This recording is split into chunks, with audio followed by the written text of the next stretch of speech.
We are live, Chris Denman, live with my friend Gary Gulman. What's up, Gary? Good to have you in St. Louis, man. Oh, it's my pleasure. I love St. Louis. Yeah, you were here just like, we were just talking about this. So Gary, if you don't know, if you're watching on Facebook, this tall, handsome man is back in St. Louis at Helium Comedy Club all weekend long.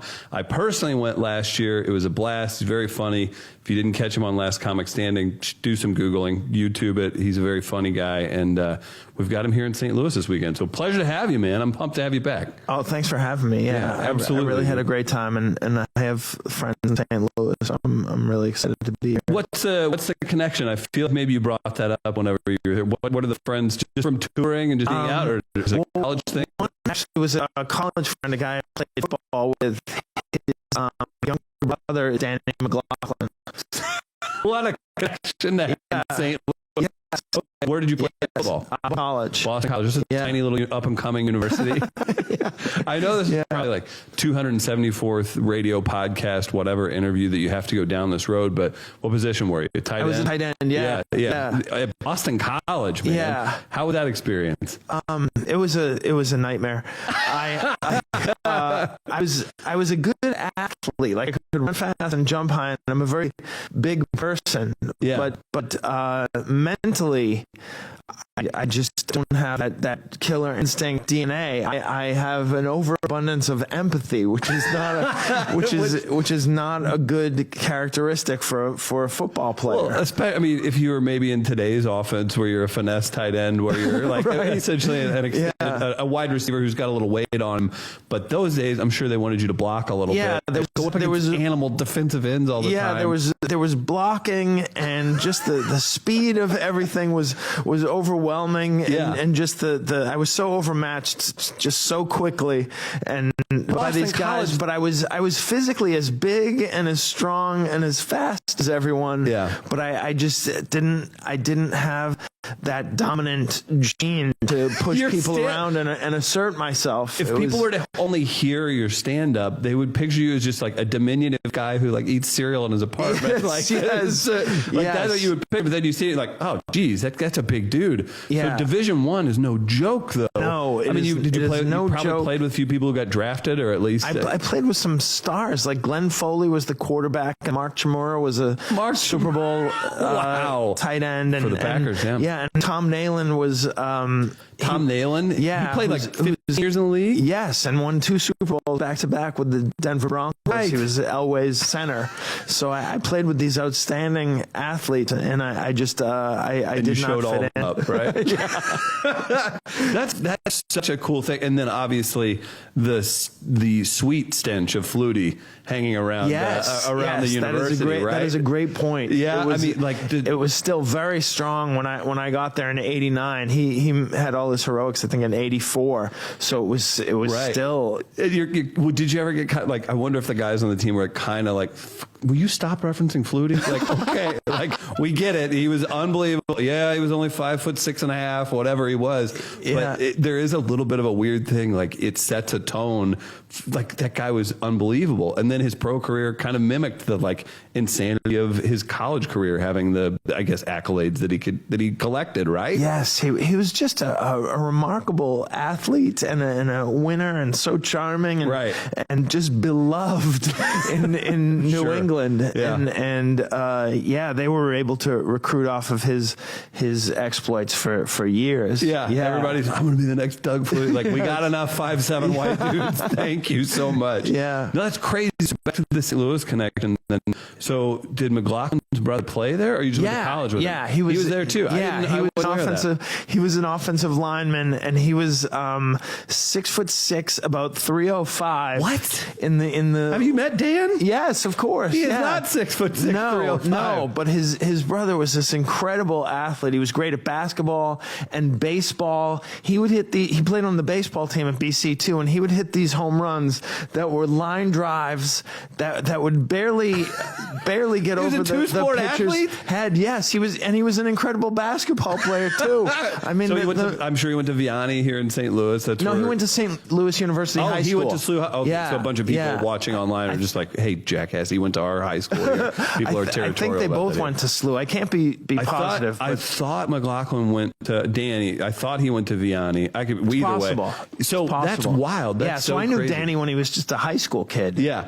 So think about this. Let's lay this out for him. At what point do you think the McLaughlin brothers, like, whenever Dan was like, "Yeah, cute, you played college sports. I'm the voice of the Cardinals." Like, you think like the voice of the Cardinals. He now gets to do that. So, with Al Hrabowski. Yeah.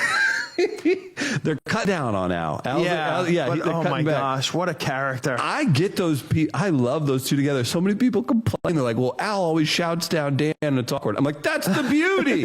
Like, that's the best part." It is. That's the only thing that I think the local sports coverage is so much more compelling than the national, because there's bias and there's characters, and in the national it's all been watered down, and they have to be so careful. Oh, absolutely. And then on top of that, I've actually had the pleasure. I find Al Hrabowski to be charming. He's hilarious because and this is where you cheat, where you're like, "I heard this guy's a jerk, but he bought me a drink once, so he's a good guy." And Hrabowski was so good to me. I knew some of his family, went and had a drink. I sat there mesmerized for an hour listening to him telling like minor league stories and him just BSing. And all of a sudden, it was whenever Dusty Baker was managing the Reds. They were in town. Dusty Baker walks in. It was after a game. Walks into a bar here in St. Louis. "Hey, Al!" And I got to sit and listen to Dusty Baker and Al Hrabowski talking about playing for the Braves organization. No back way. In the day. Yeah. Oh it's my a good gosh. story, right? That's fun. Well, baseball and baseball players, when baseball players are intelligent and thoughtful, they are not always They're not always. Some are bumpkins, exactly. but they can be mesmerizing. The minor leagues is this bizarre subculture of dreamers and I love that Kevin Costner movie. Where he was Bull Durham or Bull Durham. Yes. I just love that. The stories are just so beautiful. It is wild, and it probably mimics any performance art, even, or pro wrestling. You think about, like, these guys probably had to take some crappy bus for 6 hours, or like doing stand-up comedy. Gosh, I'm sure when you got your start, you made plenty of drives across the country or regionally, wherever. 8 hours to go get paid $1.50, $25 hosting. But I was so proud that I was doing road work, and they threw in a motel, and I was so thrilled that I shared with the other comedian. But I was so thrilled. I wouldn't give up those stories for anything, but I just admire people who are obsessed and dedicated to something without a great deal of money involved. And minor league baseball players are almost the epitome of that. You're right. The lifestyle is torturous. Because if you're at 28 and you still haven't cracked the big leagues, and like your aunts and uncles are like, time to give it up. Yeah. Like, you're like, I'm 2 home runs away from $1 million contract or something. You feel like that. So there is always that carrot being dangled in front. As that relates to comedy, do you feel like, and we talked a little bit about this, about a unique situation, do you feel like somebody who would be kind of thrust into stand-up is so pure, it's so you get found out really quick if you're not the real deal. Do you feel like somebody that kind of rises up quickly and chooses stand-up as a mode of how they're going to make money or how they're going to do it, when you lose those experiences of not being out on the road, getting your dick kicked in, basically, like, can you still succeed and be a hardened comic? I mean, maybe they just need to reach that 20-year mark or something. I don't know. I definitely think it's great for stories, and it builds character, and it builds confidence. But a lot of these people, and I guess they're usually younger, have so much confidence. I am blown away by their self-assurance and their fortitude. Yeah, I was just milieu. Yeah, then I'm just I admire that and I envy it so much because it has taken me and I still get and luckily you have comedians like Patton Oswalt and others who are interviewed and they admit, I still get sick before shows, and I'm like, oh my gosh, I thought that was just me. I still get anxious as soon as I even at walk this level. on. Yes, but as soon as I walk on stage, it goes away, and I have this thing in my head where I've done this so many times, and even there's a scene in One Flew Over the Cuckoo's Nest where Jack Nicholson fails to break out of the asylum institution, out of the institution, and people are teasing him, and he says, "At least I tried," and and that's the thing I go to every time. At least I tried to break out, even if I fail. At least I gave it a shot. No, I love that, and I love too because that's kind of the charm, I would say, of your actor as you as a performer too. You walk out and you see this big dude who played college football, and there is that kind of I don't know, would you call it trepidation at times? Oh, yeah, almost you're kind of feeling that, and it's not uncomfortable. You've mastered it, so kudos to you with that. You. But that is part of the fun of seeing you go up on stage. Like, that's something I noticed. Like, first off, I was like, this guy's tricking us into thinking he's nervous about something, or you don't feel it, but like you probably actually do feel those things. Yeah, I deal with a lot of anxiety, and it's at this moment it is not crippling, but there are times currently when it's at this second we are live. Yeah, there was actually a time last spring where I just I called my agents and manager and said I need to take the next 2 months off to get my head fair, straight. Though. Yeah, and I think I've made up all but one of the dates that I had to reschedule. Oh, you had to reschedule. Yeah, because you set your schedules like almost a year in advance. Yeah, like a year in advance. Like I'm booked through the end of 2018 already. Which would be a problem if you weren't, by the way, right? Like, I'd be nervous. But I'm so grateful for that. But I had to reschedule these because I was for the first time in my career, I was like, I don't know that I can do this, and luckily just the stress of the road, or no, it was chemistry. I think my brain chemistry was off, and I had to that happened. I had to adjust some medication and whatnot. Are we adjusted? I'm adjusted. You seem adjusted. I feel terrific, and good, man. And so I'm back on track, and I have this new hour that I've been touring with, and I feel pretty good. We're aiming to shoot I yelled aiming because I couldn't find the word aiming in my mental dictionary, so I yelled it. I was so thrilled to remember aiming. How do we lose words? So I'm aiming to record my new special next fall. That's fantastic. So do you have anything in line, or do you shoot it and then pitch it to hope someone picks it up? Because I've seen, for example, Joe Coy has a special that's been tearing up Netflix. Yeah. It's not like, obviously you have the Chappelles and before the stuff happened, Louis C.K. Yeah. But like Joe Coy probably spent a hefty sum. Shoot it, produce it, edit it himself. Wow. And then, hey, Netflix, you want this? I know other comics spend a ton of money, do it independently. They're still floating out there. Those specials are still floating. So while it feels like everybody's getting a special here, there, wherever, everybody ain't getting a special for that. Yeah. Where do you want the new special to end up? Or do you have something in place? I've had great experience with Netflix. The two specials ago, I think it was sold to Comedy Central. It aired on Comedy Central, and then Netflix picked it up, which was terrific. It gets a second life. And then this past one, I had a production company that was interested, and they paid to shoot it, and then they sold it to Netflix. So hopefully something along those lines will happen this time. That's a wonderful feeling, too. Yes, oh my gosh. Because there's so many options. Such a relief. Yeah. It really is. Yeah. Well, and if they're going to keep going after that, I guess, like we were discussing this with the issues with Kevin Spacey. With that, I kind of brought up the point. I was like, Netflix is so great because it seems like you literally deal with Netflix, so you would know much more than I. It feels like they give so much creative just expression and control over to people, and that's why you end up with good things, because they're not micromanaging comics and people like, hey, cut this out, put this there. You kind of let you do your own thing. I worry that because of a few assholes doing terrible things, that they will be legally obligated to micromanage and to just put a quicker eye thing. I don't know. Would you have any experience with that, or are you in the lucky position where you're like, management got that? No, I agree with you, though. The interesting thing is that Netflix, from its inception, has had this ethic, like a positive, optimistic, creative, just the idea of taking on Blockbuster. And somebody told me that Blockbuster had the opportunity to buy Netflix at one point. Gary, I'd like to admit something. Like, we're live here. We are live. Chris Denman and Gary Gulman right now. By the way, go see him at Helium Comedy Club here in St. Louis this weekend. I'd like to admit something out loud.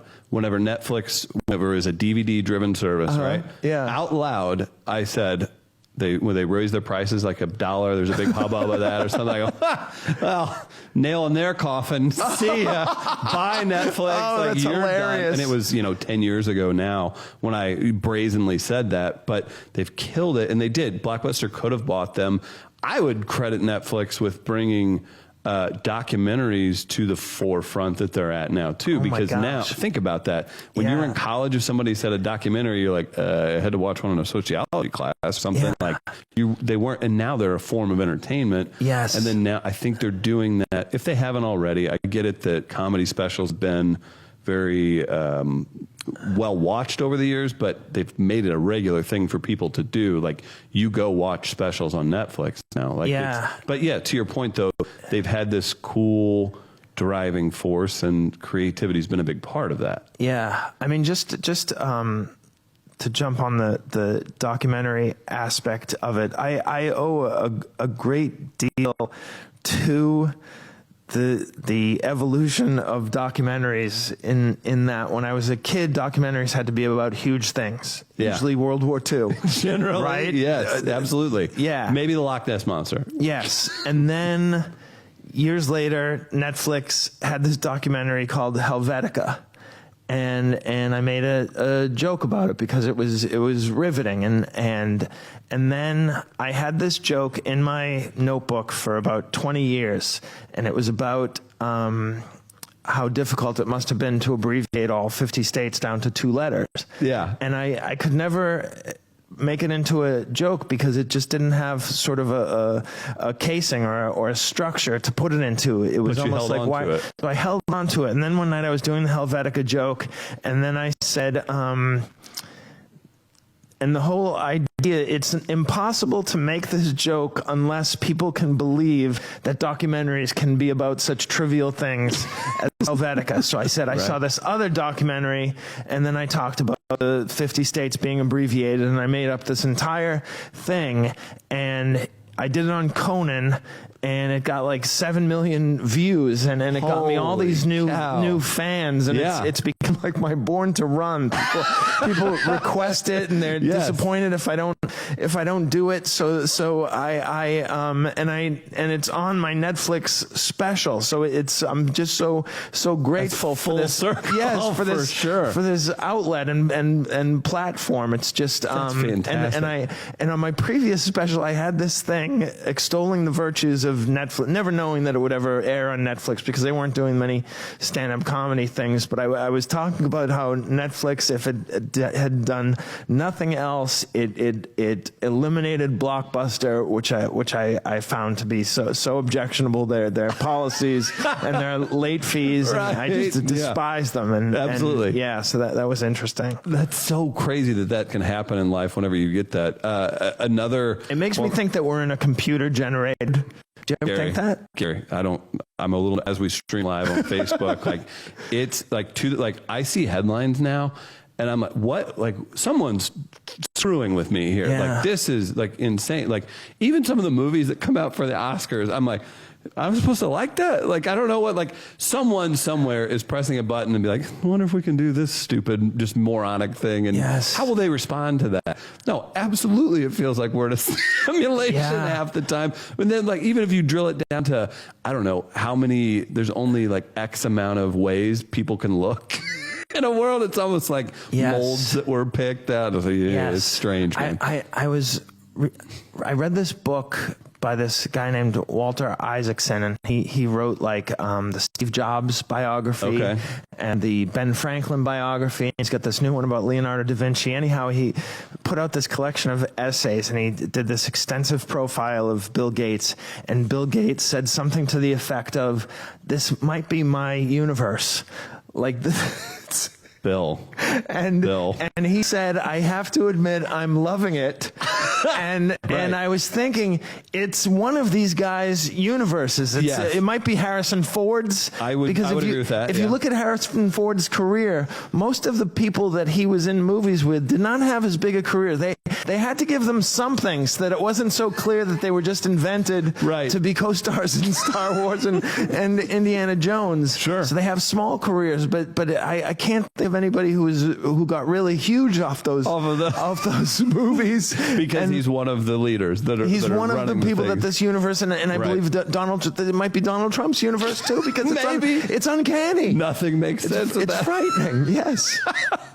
So wait, okay, so we've got Trump, Harrison Ford, maybe Bill Gates. Any others we need to throw in there that are possibly running? The newest entry, I like to say, is Chris Pine. Chris Pine, who is Captain Kirk, and this past summer for a goof, he was the love interest in Wonder Woman. Oh, okay. Yes. That makes perfect sense then, yes. Right? Yeah. Okay. Yeah. All right. I like where you're headed with that.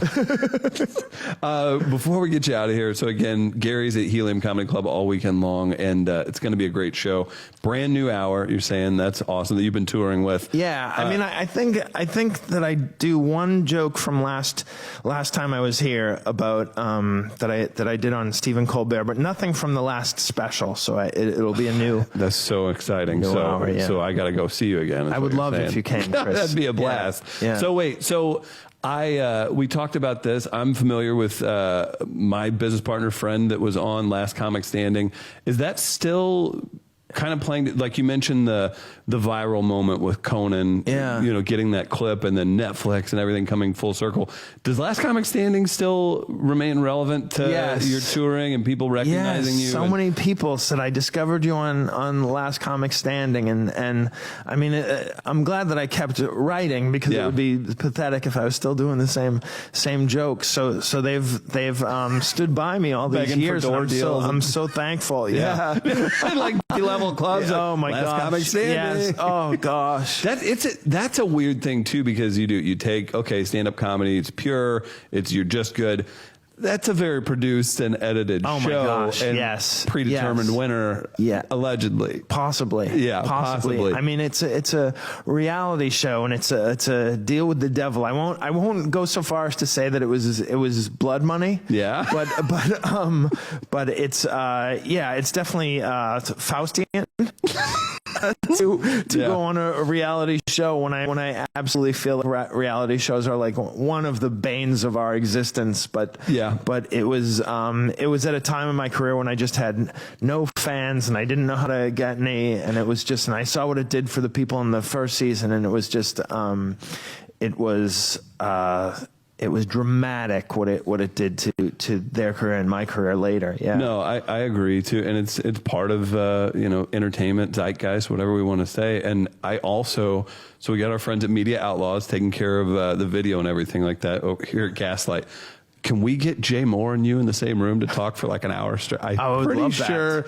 I don't know that you two, I don't know. There's the sports angle that you could do. I just find him to be he's such a wild card, and you are the way you are. I feel like Jay Mohr and Gary Gulman in the same room for hours on end would be fantastic.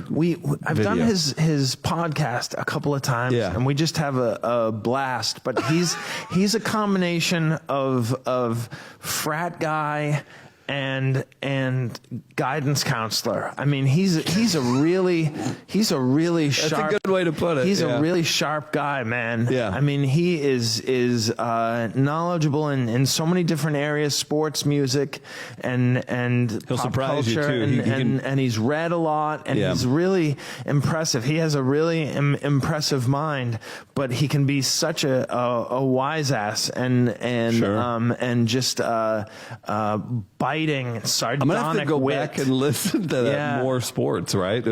No, I think it's called More Stories. More Stories. Yeah. He's got More Sports and something else too. Well, I'm gonna have to check that out. So anything else going on? Many layers. Out? Yeah. No, just my Netflix special and that little thing. Yeah, it's about time, which is good, and then I have a couple of other things. Oh, my voice cracked. That's lovely. To that. Oh, what he's playing it up. People. This is what he does. Is he, oh, don't mind me. And he'll steal your wife. Gary, thanks a ton for coming by, man. Thanks I really for having appreciate me. It's a pleasure. It's great seeing you, man. Thanks for tuning in, guys. Check out Gary Gulman at Helium Comedy Club this weekend and support him and all he does. He's a great guy. Thanks, Gary. Thanks, guys.